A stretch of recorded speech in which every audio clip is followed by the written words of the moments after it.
Շնորհակալություն մեծարգո փոխնախագահ, հարգելի գործընկերներ, սիրելի քաղաքացիներ։ Եթե նայում եք այս հայտարարությունների ժամը սկզբից, ապա մի ֆանտաստիկ բան պետք է նկատած լինեք մի դրվագ։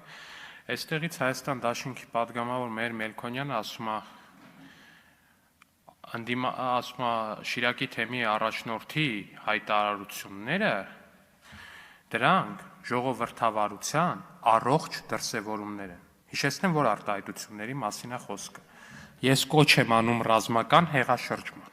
Այս արտահայտությունը ըստ պարոն Մելքոնյանի ժողովրդավարության առողջ դրսևորումը։ Հիշեցնեմ, որ նույն Միքայել Աչապահյանը ունի նաև այլ հետաքրքիր հայտարարություն, օրինակ ես դեմ եմ դեմոկրատիային։ Դեմոկրատիան վատ բան է։ Դա էլի ըստ պարոն Մելքոնյանի ենթադրաբար ժողովրդավարության առողջ դրսևորումը։ Ես բնավ զարմացած չեմ, որովհետև Քոչարյանի դաշինքում ժողովրդավարության մասին այլ պատկերացում սպասելը կլիներ, կներեք արտահայտությանս համար, իդիոտություն։ Ինչ է։ Հայաստանում պատիվ ունեմ խմբակցություններին, այսօր առաջարկեցի մի հատ արտահայտվեն Վարդանիկի հայտարարությունների վերաբերյալ։ Գնացել էիք, նշում էիք, ընտրվել, աջակցել եք, ոնց կարեցել եք, պատիվ ունեմ առհասարակ քվեա տվել, բանը արել, ընտրելա քաղաքապետ։ Ընտրել եք, ձեր Վարդանիկն է, տոնել եք հաղթանակը, ձեր Վարդանիկը վերակացել, ձեր ամբողջ պլանը ներկայացնում է, ասում է, ով դեմ է միութենական պետությանը Ռուսաստանի հետ, թրքապատակ շանտղա է։ Այս ձեր առաջարկած դիլեման է Հայաստանի Հանրապետության քաղաքացիներին։ Դուք տենց եք նայում։ Դուք նայում եք, եթե մարդը դեմ է Ռուսաստանի հետ միութենական պետությանը, ինքը ձեր համար թրքապատակա, թուրքի առաջ կզածա, այդ ձեր թուրք արմատով ձեր բարերի կազմության տաղանդը ես չունեմ, վստահ եմ, դուք շատ ավելի լավ կկարողանաք։ Էդ է, ձեր առաջարկած դիլեման առաջարկել է Հայաստանի Հանրապետության քաղաքացիներին։ Հիմա եթե ձեզ թվում է, թե լռելով այս թեման անցնելու է, դուք չեք արձագանքելու այս թեման անցնելու է, ջրվելու է, գնալու է, չէ։ Առաջիկա 2 ամիսը այս թեմայից բացի ուրիշ թեմա դուք չեք ունենալու արտահայտեք։ Դուք այս թեմայից բացի այլ թեմա չեք ունենալու արձագանքեք ոչ 10 րոպեանոցին, ոչ 9 րոպեանոցին, ոչ 8 րոպեանոցին, ոչ 7 րոպեանոցին։ Վարդան Ղուկասյանին աջակցած յուրաքանչյուր քաղաքական թիմ իր անդամներով ղեկավարից մինչև ամենավերջինը պետք է պատասխանի հետևյալ հարցին. ինքը կողմա Հայաստանի Հանրապետության միութենականացմանը Ռուսաստանի հետ, թե ինքը թրքապատակ շանտղա է։ Այս դիլեման վերաբերում է մենակ Վարդանիկի քաղաքական թիմերին, այն թիմերին, որ աջակցել են, շնորհավորել են, թուշը պաչել են, ձեռը սխմել են, այսինչ նայել են։ Մեզ չի կարա վերաբերվի։ Ձեզ է վերաբերվում, հարգելի գործընկերներ, ձեր քաղաքական թիմերին է վերաբերվում, որպես քաղաքական թիմ, մարդը քաղաքական դիլեմա է դեմ տալիս, պատասխանեք։ Կամ դատապարտեք, կամ պատասխանեք։ Մենք դատապարտում ենք, պատասխանեք ուրեմն, եթե չեք դատապարտում։ Ու վերջում չեք պատասխանել։ Գիտեք ինչի չեք պատասխանել, որտեվ այսօր Սեյրան Օհանյանին ավարտում եմ, որտեվ այսօր Սեյրան Օհանյանին լրագրողը ասում է. «Պարոն Օհանյան, ՄԻԵԴ-ը մարտի 1-ի գործով որոշում է կայացրել, որ պետությունը խախտել է մարդկանց կյանքի իրավունքը»։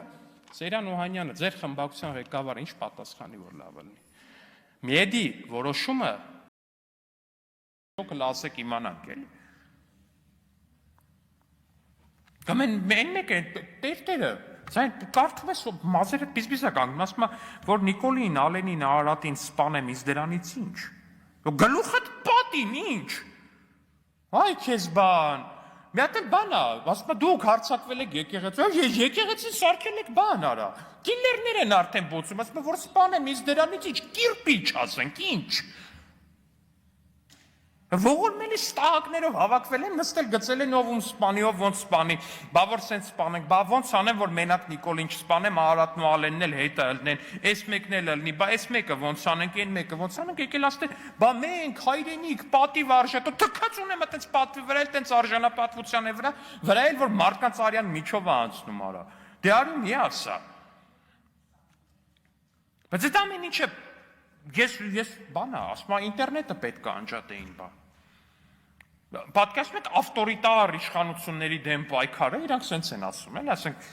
աշխարհի որ երկրում գնաս պատմես ասես, որ կոնկրետ կա Հայաստանում տենց ընդդիմադիր մի հատ խմբավորում, որը պնդում է, որ Հայաստանի իշխանությունը տենց ավտորիտար է, ու ավտորիտար իշխանության դեմ պայքարի շրջանակներում որոշել է երկրում ինտերնետն անջատի։ Դուք հասկանում եք, ես ինչ իդիոտիզմ է առհասարակ, ընդդիմությունը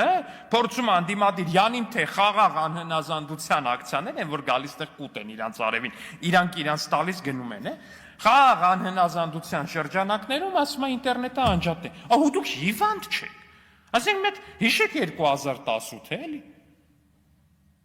աղոթում էին մարդիկ ինտերնետի վրա, որ հանկարծ ինտերնետի վրա, որ հանկարծ ինտերնետը չանջատվի ոչ մի պարագայում, որովհետև ամբողջ տեղի ունեցածը տեղի ա ունեցել հիմնականում ինտերնետի շնորհիվ, որտև հանրային լուսաբանում չկար հեռուստացույցով, ոչ մի բան չկար, կար ինտերնետ, կար Նիկոլ Փաշինյանի Facebook-յան էջը, կար մնացածի էջերը, ամբողջ ինտերնետով խմբեր էին, ես այդ ժամանակ արտերկրում էի, մենք արտերկրում սովորող ուսանողներով էինք խմբեր սարքել, տարբեր մարդիկ Հայաստանում էին խմբեր սարքել, բան ենք անում, ինտերնետով ենք ամբողջում, սրանք ասում են ինտերնետը անջատենք, այդ ինչ բարի նպատակների համար եք ուզում ինտերնետը անջատեք, լասեք իմանանք, էլի, այդ ինչ բարի նպատակ կարա լինի вообще ինտերնետն անջատելու տակ։ Կամ բանը ասում է, ազնվությունը հաղթելու աստախոսության, այդ որ ազնվությունը, այն որ երկու տերտեր հացադուլ հայտարարեցին, հետո իմացանք, որ հաց են կերել հացադուլ հայտարարած օրը։ Մի օր, այո, մի օր հայտարել են, այդ մի օրն էլ հաց են կերել։ Հայտարել են հացադուլը ու չեն արել այդ հացը։ Հիմա չեմ դատապարտում, որ բան են սնվել են, բայց պետք է հայտարեին, որ չեն անում, այս կամ այն պատճառով այդ հացադուլը։ Հացադուլը հայտարել են, բայց չեն արել այդ հացը։ Դա ձեր ազնվությունը արա։ Մի հատ միջև վերջ պրիզնատ չեն գալի, որ ոնց որ թե որ բանը չեն արել իրականում։ Բայց ես թվում է դժվար է իմանալ առհասարակ։ Մամուլն է դաժե գրել դրա մասին։ Ձեր ազնվության գագաթնակետը տեղ է։ Բայց ես ամեն ինչի մասին է, նորից եւ նորից։ Որտեւ նախ, առաջինը, ժողովրդավարական ճանապարհով դուք երբեք ոչինչ չեք հասնելու։ Երբեք։ Բացառում եմ, դուք երբևիցե կարողանաք ժողովրդավարական ճանապարհով ինչ որ մի բանի հասնել ուղղակի։ Դա բացառված բան է։ Որտեւ մարդիկ ձեզ չեն սիրում։ Մարդիկ ձեզ վատ են վերաբերվում։ Վստահ եմ այս դեպքերից հետո արդեն երակի ու քառակի անգամ ավելի շատ, որտեղ դուք մարդկանց առաջարկելու ուրիշ բան չունեք բացի արյունը։ Ու այս դեպքում հենց այդ մարդկանց արյունը, ում որ պետքա դա առաջարկեիք։ Դուք մարդկանց ուրիշ առաջարկելու բան չունեք բացի սպանությունը։ Առհասարակ ես խնդրում եմ, չգիտեմ ոնց անենք, որ բան անի, քննչական կոմիտեն հրապարակի հենց բուն ձայնագրությունը էլի, այդ որ բանում կա իհարկե տեքստայինով մենք ունենք, որ Արթուր Սարգսյանը խոսում է, ասում է Սիսիանում պարապմարտ չես գտնի, բոլորը զբաղված են, 8 հատ դպրոց է սարքվում, 8 հատ դպրոցի շինարարություն կա, սենց բան ասում է սովետի ժամանակ էլ չի եղել, 4 հատը 8 հատից բունկերով է, պարապմարտ չկա, սա շինարարության մեջ են։ Ես չգիտեմ, այդ զապիսը հենց բան լինի, դա պետքա դնել մեր նախընտրական հոլովակում 26 թվականի ուղղակի։ Անկեղծ, որտեղ նույնիսկ այդ մարդիկ, ովքեր պլանավորել էին մեզ գյուլել, քաղաքացիներին սպանել, բան որ գան իշխանության, ընդունում են, որ նույնիսկ սովետի ժամանակ այդպես շինարարություն ու այդպես աշխատանքներ չի եղել։ Իդեպ ասեմ, այդ հələ շատ փոքր մասն է ասում Սիսիանում կատարվող աշխատանքների, մենակ այդ 8 հատ դպրոց չի շատ ավելի շատ է։